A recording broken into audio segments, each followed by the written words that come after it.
first time you've gotten to step into mine. I'm so excited. So I didn't take the makeup off from last night anyway. We should go on top. We should start on top. What is it? It feels good. Gives it a stronger texture, a stronger depth. Cool.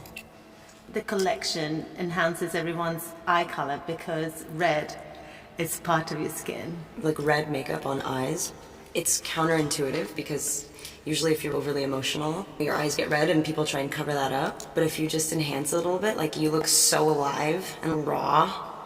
There's something vital about red. Yeah, it's a trick. Something going on and it's attractive, but you don't know what it is.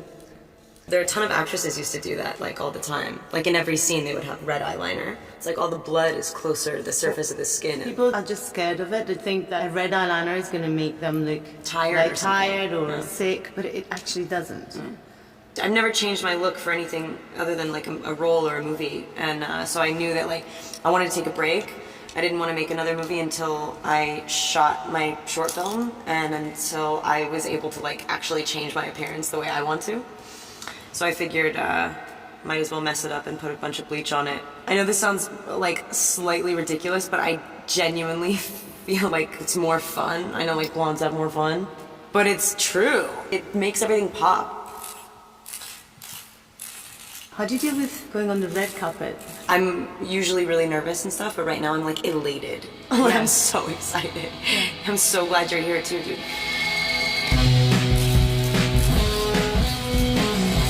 You can like harness something and it can be fun. When you feel charged, that's like how I want to feel before I do anything creatively. It's okay to feel a little bit uncomfortable sometimes. What you're doing is worthwhile if your heart is like pumping out of your chest. You're very serene when you do makeup. I get a little lost. Yeah, I can see it. It's dreamy. Honestly, Yeah. You go to another place. It's really cool. Do you dream in color? Some people dream in black and white. I like taking these classic colors and subvert them a little bit, making a color a little bit brighter Than what people are used to. Yeah. Yeah. And it might be coming across a little strange, but we like that. If you like something, you should always Push it a lean little. in. Yeah. Yeah. Once finished everything, add a little bit more in the middle. Oh, really? Yeah. Why? And it makes your lips kind of come out a little bit more. A touch of red blusher to put a little bit of life back onto your face. What are you trying to say?